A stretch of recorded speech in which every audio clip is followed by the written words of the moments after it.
Mga kababayan, atin pong supalpalin at sagutin ang pagpapakalat nito ni Eloy Bugris ng kamangmangan dito po sa social media. Nagpapakalat na naman po ng kasyungahan. Hindi po ito dapat pinapalampas dahil kapag po ito, yan sila Eloy Bugris, ang laging naririnig ng mga Pilipino, sila po ang papaniwalaan. Pakinggan po muna natin ang pagpapakalat niya ng kamangmangan at atin pong itama. Sagutin po natin. Ito na po. VP Sara, shout out. Sa sunod, wag mong gastusin ang budget mo sa pagkain kag sa gamot. Gastusin mo yan sa mga shabu, gastusin mo sa mga cocaine, sa bilat sing iloy nga si bangag. Alagaan mo kag pasyabuhin mo lahat ng mga adiktos. Dapat dyan mo ginagastos kasi masama pala nga sa pagkain mo kag ipapagamot mo ang mga tao. Hindi pala pwede, dapat pala sa sugal mo ikapital. Bilat sing iloy ikapital mo rin sa mga prostitute. Bigyan mo ang lahat ng mga manyakes, ang mga palaitot, nga mga sapat nga mga nagapangkabit ka pangirda, bigyan mo kirida kag mga kwan, mga pukasyel, doon mo ilagay ang budget ng OVP. Kay nagagalit ang mga bilat sing iloy nga malitagang bakit mo ginastos sa lapor. Huwag mo gigastos kasi VP sa lapor, gastusin mo ang mga bilat sing iloy sa droga, sa shabu. Okay, ito po yung sagot natin mga kababayan. Wala pong masama kung bumili po ng gamot at pagkain si Sara Duterte. Kung ang ginamit niyang pondo ay regular fund mga kababayan at hindi po confidential fund. Walang masama kung totoong bumili ng gamot at pagkain si Sara Duterte. Kaso ang problema, gumamit ng confidential fund, tapos bukod doon, mali na nga yung pondong ginamit, bukod doon, hindi pa po nagpakita ng mga official receipts para patunayang bumili nga sila ng pagkain at ng mga gamot. So, yun po ay napakalaking red flag. Gamot na ginamit para magbayad ng reward, yun po ay kaduda-duda. Normally, ang binabayad pong reward ay pera, hindi po gamot. 24 million, if I'm not mistaken, na halaga ng gamot ang binili noong 2022. And if I'm not mistaken, noong 2023 ay umabot ng 40 million na halaga ng gamot. Anong klaseng gamot yon? At ilang informant ang tumanggap ng ganong mga gamot na umabot ng halos 70 million combined from 2022 to 2023? You can double check the figures. I may be inaccurate pero yung po yung natatandaan ko mga kababayan. So hindi po mali kung bumili siya ng mga gamot at pagkain kung ang ginamit niyang pondo ay regular fund. Mali ang nangyari sa ginawa niya, kaya siya nagkaroon ng notice of disallowance, ay dahil confidential fund ang ginamit niya. Hindi po yun aayon sa Joint Circular 2015-01. Bawal po yun. Bawal gamitin ng confidential fund sa pagbili ng pagkain at gamot. Malinaw po ang rules ng Joint Circular. Bawal po ang pagkain at gamot. So, mali na nga yun, illegal na nga yung ginawa nila. Ano pa yung pinakamasakit? Ang pinakamasakit, wala naman silang patunay na mga official receipts na bumili nga sila ng pagkain at gamot. Wala pa silang mga accomplishments reports at wala pa silang mga patunay na successful yung mga ginawa nilang activities na ginamitan nila ng confidential fund. Kaya nga po, nagkaroon ng notice of disallowance.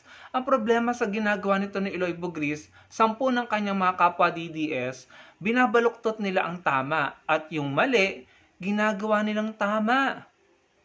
Pinapalabas nila na parang inaapi si Sara Duterte dahil bumili ng pagkain at gamot na sinasabi niya dapat daw shabs na lang ang binili, dapat daw ibigay na lang sa mga kung sino-sino, sa mga, ang dami niyang sinabi na pangbabaluktot, irrational mga kababayan. Hindi naman yun ang problema eh. Ang problema nga, paulit-ulit na natin sinasabi, mali yung pondong ginamit niya, plus wala siyang patunay na totoong bumili sila ng gamot at pagkain. Nasaan ang official receipts? Eloy Bugris. Ang ginagawa nito ni Eloy Bugris ay pinagmumukhang inaapi si Sara na tama naman daw yung ginawa ni Sara dahil bumili ng mga gamot at pagkain. Bakit daw binigyan ng red flag at notice of disallowance ng COA?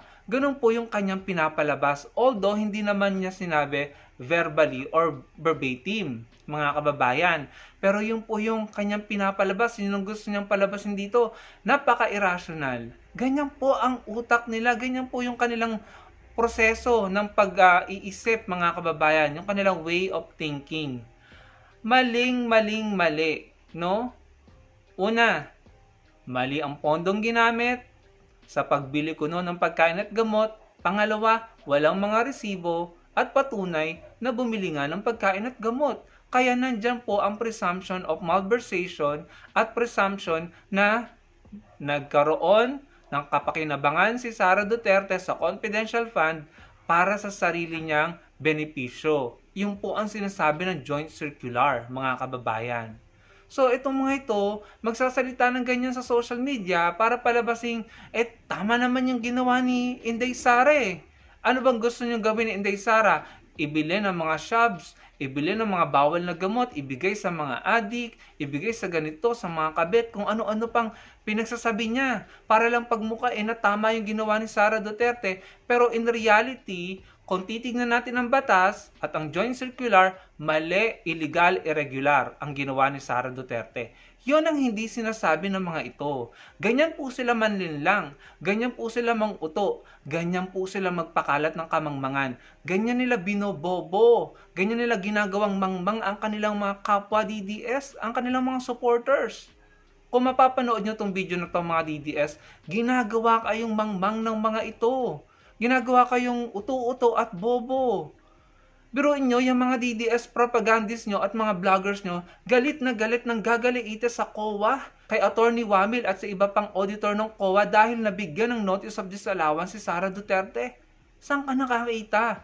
Mga Pilipino, hindi ko na sila tatawagin Pilipino, mga DDS, na mga dating Pilipino ngayon ay mga DDS pro-China, galit sa COA. Yung COA na institusyon ng gobyerno nakakampi ng mga Pilipino na bumubusisi at umaalam kung nagnanakaw ang mga politiko natin, kung ninanakaw ng mga politiko ang pondong ginagamit nila mula sa ating pera, mula sa pera nating mga Pilipino, mga kababayan. Kinagagalitan, kinasusuklaman at binabastos ng mga DDS dahil lamang nabusisi at nabigyan ng notice of disallowance si Sara Duterte. Ganyan po kapanatiko ang mga DDS. Galit sila, minumura nila ang COA, nakakampi nating mga Pilipino para ma-prevent ang korupsyon. Galit sila sa lumalaban sa korupsyon dahil lamang nasusukol at nabusisi at nabuking ang kanilang idol, ang kanilang sinusuportahang si Sara Duterte. Ganyan na po sila kalala. Ganyan po nila pinapahamak ang mga Pilipino. Ganyan po nila tayo winawalang hiya, mga kababayan. Kakampi na sila ng kasamaan, kakampi na sila ng korupsyon, enabler na sila ng mga magnanakaw, at kalaban na sila ng COA, ng mga tao, ng mga institusyon na sumusuri at lumalaban sa korupsyon. Kalaban na po ang mga DDS na mga taong pabor sa accountability at transparency. Kalaban na ang mga DDS dahil ang mga DDS tagapagtanggol ng mga magnanakaw at enabler po ng kasinungalingan, ng pagnanakaw, ng fake news at nagpapakalat po ng kamangmangan sa social media sa publiko kagaya ng ginagawa nito ni Eloy Bugris. Kaya ko po nasabing nagpapakalat ng kamangmangan ng taong ito, sampu ng kanyang mga kapwa DDS, dahil hindi nila sinasabi at hindi nila pinapaliwanag na labag sa joint circular ang ginawa ni Sara Duterte na paggamit ng confidential fund para bumili ng pagkain at gamot. Bawal kasi yun dahil maaaring manakaw ang pera. Regular na pondo ang ginagamit sa pagbili ng pagkain at gamot. May matinding reason kung bakit pinagbabawal yon at ang reason ay para ma-prevent ang korupsyon. Yung joint circular, mga kababayan, ginawa yan ng iba't ibang ahensya ng gobyerno, if I'm not mistaken, COA, DILG, Department of Budget and Management, at HOR, if I'm not mistaken. Pwede nyo pong i-double check. So, iyan po ay binrainstorm at nilikha ng iba't ibang ahensya ng gobyerno para makabuo ng mga rules at patakaran patungkol sa paggastos ng confidential fund. At ginawa yan para ma-prevent ang pagnanakaw ng confidential fund. Ngayon, kung hindi mo susundin ang joint circular, kagaya ng ginawa nila Sara Duterte, hindi sinunod ang joint circular, may presumption of malversation at may presumption na ikaw ay nakinabang sa confidential fund para sa pansarili mong interes at benepisyo. Yung po ang sinasabi ng batas, yung po ang sinasabi ng joint circular. At yon ang pilit na itinatago at pilit na pinagtatakpan at pilit na inililihim ng mga ito, nila Eloy Bugris at ng mga DDS, mula sa kanilang mga supporters at tagasunod at mga nalilinlang nila at napapaniwala nila. Hindi sinasabi nila Eloy Bugris at ng mga DDS yung katotohanan na may nalabag na batas si Sara Duterte. At bukod nga po dun sa paglabag na batas na iyon, hindi pa siya nag-submit ng mga patunay na totoo ngang ginamit niya yung pera, yung confidential fund para bumili ng pagkain at gamot. Wala siyang sinubmit na accomplishments reports at patunay na successful ang kanilang mga activities at higit sa lahat, walang sinubmit na mga official receipts, mga kababayan. Yun, yung mga bagay na yun, ang hindi binanggit nito ni Eloy Bugris.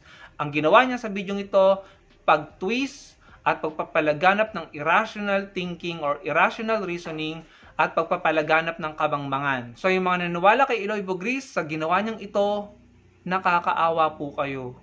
Ginawa po kayong mangmang at BOBO ni Eloy Bugris, mga kababayan. Sana po mapanood nyo ang video ito nang ma-realize nyo kung gaano katuso at kawalang hiya ang mga ito sa pagpapakalat ng kamangmangan. Tapos yung iba pang DDS, pagmumukaing pang masama ang COA, yung COA nakakampi natin sa paglaban at pagsugpo ng korupsyon, ang siya pang kinamuhian at pinagmukhang masama dahil lamang masyado silang panatiko kay Sara Duterte na nabusisi at nabuking ng COA. Yan po ang problema natin, mga kababayan.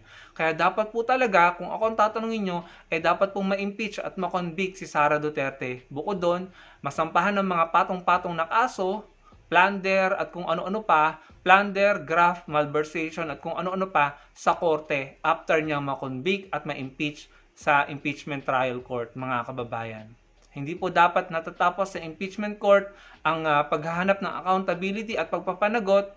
Dapat ito ay sa korte, dalhin sa korte, at kung kinakailangan, pag napatunayang guilty, ikulong, sentensyahan. Dahil kung hindi, uulit at uulit yung mga yan. Yung iba nga, nakakulong na, nakakalaya pa eh. Tapos umulit ng pagnanakaw. Tapos nakulong ulit. Tapos nakapagpiyansa, nakalaya. Dahil sa mga pulpul na judge, mga kababayan. Yan po, no? Pero kahit po ganyan ang sistema natin na talagang tayo po ay pinahihirapan at ginagago at winawalang hiya ng mismong justice system natin, hindi po dapat tayo tumigil sa panawagan ng hustisya at pagpapanagot sa mga taong sindikato at mga tiwaling politiko sa ating gobyerno, mga kababayan. Kaya nandito po tayo. Ito po yung ambag natin, ang magsalita, ang mag-raise ng awareness, ipahayag ang katotohanan at tamang impormasyon at tamang pangangatwiran. Ang labanan ang mga kagaya ni Eloy Bugris, 10 ng kanyang mga kasamahan na nagpapakalat ng kamangmangan sa ating mga kapwa Pilipino. Yun po ang ambag natin. At maraming pong salamat sa suporta nyo. Salamat po sa panonood.